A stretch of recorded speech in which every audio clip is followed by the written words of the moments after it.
On a tous cette idée bien ancrée en tête, qu'un simple chiffre, le fameux QI, pourrait définir notre valeur. Mais et si cette mesure était, non seulement incomplète, mais carrément trompeuse? C'est ce qu'on va voir ensemble.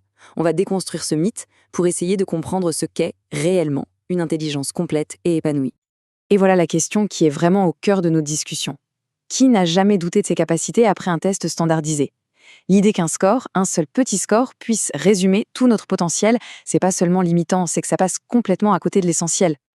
Alors, voilà comment on va procéder. D'abord, on va regarder d'où vient le QI. Ensuite, on verra pourquoi il n'est pas suffisant pour prédire la réussite. Après ça, on explorera un nouveau modèle qui s'appuie sur 4 aptitudes clés. Et enfin, on verra comment l'équilibre entre ces aptitudes, c'est ça, la vraie clé de la performance et du bonheur. Allez, on attaque la première partie. Pour bien comprendre les limites du QI, il faut absolument revenir à ses origines, à sa création. Parce que, vous allez voir, son objectif de départ était bien plus modeste que ce qu'on en a fait aujourd'hui. Et ça, c'est vraiment le point essentiel. Le test de Binet, à la base, n'a jamais été pensé pour coller une étiquette définitive aux gens ou pour classer tout le monde. Non, c'était un outil de diagnostic. Un simple outil pour aider les profs à identifier les élèves qui avaient besoin d'un coup de pouce. C'est tout. Rien de plus.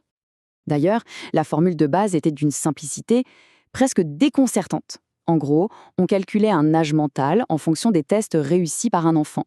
On comparait ça à son âge réel. Par exemple, un enfant de 10 ans qui réussit les tests d'un enfant de 12 ans, hop, il avait un QI de 120.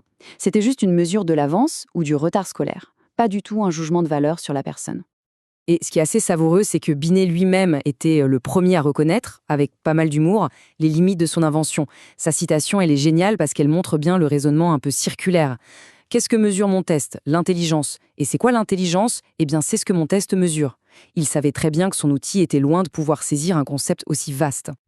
Bon, maintenant, on entre dans le vif du sujet. Le QI, c'est peut-être un bon indicateur pour la réussite à l'école, d'accord. Mais est-ce que ça marche aussi bien pour prédire la réussite dans la vie, la vraie vie? Eh bien, les recherches sont formelles, la réponse est un grand non. Pour bien comprendre, imaginons 2 profils, Jacques et Pierre. Jacques, c'est le prototype du premier de la classe, un QI très élevé, il excelle dans les études. Mais voilà, dans la vie pratique, pour interagir avec les autres, c'est compliqué. Et puis il y a Pierre. QI dans la moyenne, pas un élève brillant, mais lui, il a un sens pratique hors du commun. Il sait prendre les bonnes décisions, il sait motiver les gens. À votre avis, lequel des deux a le plus de chances de vraiment réussir sa vie? Et attention, ce n'est pas juste une petite histoire pour faire joli.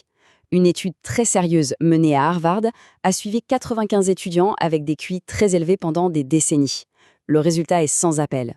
Aucune, mais alors aucune corrélation directe entre les plus forts à l'école et ceux qui ont eu le plus de succès ou de bonheur dans leur vie par la suite. Le constat est donc assez simple finalement. Le QI mesure bien quelque chose, une forme d'intelligence, oui, mais il rate complètement d'autres aptitudes qui sont, elles, essentielles pour réussir et être bien dans sa vie. Il est grand temps d'élargir un peu notre perspective. Heureusement, des chercheurs ont déjà commencé à défricher le terrain. Howard Gardner, par exemple, a complètement changé la donne avec sa théorie des intelligences multiples. L'idée est simple, il n'y a pas une intelligence, mais plusieurs. Linguistique, musicale, interpersonnelle, ça nous ouvre les yeux sur le fait qu'on peut être intelligent de plein de manières différentes.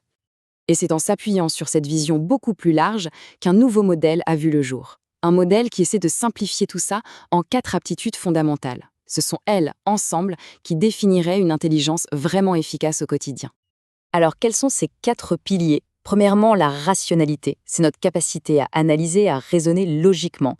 Deuxièmement, la créativité, là c'est pour imaginer, pour innover. Troisièmement, l'action, l'aptitude à faire, à concrétiser les choses.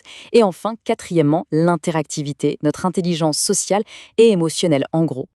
Mais attention, le point crucial ici, ce n'est pas d'être un génie dans une seule de ces catégories, non. Le vrai secret, c'est l'harmonie entre les 4. C'est cet équilibre, c'est lui qui est la clé de la véritable performance. Et ce concept nous amène à un principe super intéressant, le principe PEB, pour performance, équilibre et bonheur. L'idée, c'est que la vraie réussite, ce n'est pas juste le succès au travail. C'est un alignement parfait entre ce qu'on accomplit à l'extérieur, notre équilibre intérieur et un sentiment de bien-être. Et devinez quoi? Cet alignement dépend directement de l'harmonie entre nos 4 fameuses aptitudes. En fait, chaque aptitude joue son rôle. La rationalité, elle amène la clarté. La créativité, elle donne la vision. L'action, c'est ce qui crée le progrès. Et l'interactivité, elle construit la collaboration. C'est quand ces 4 forces travaillent main dans la main que la machine, si on veut, tourne à plein régime.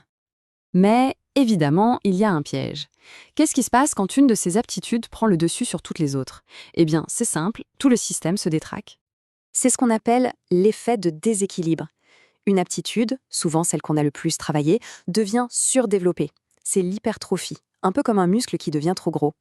Et en devenant trop grosse, elle prend toute la place, elle étouffe les autres aptitudes qui, elles, s'atrophient, elles rétrécissent.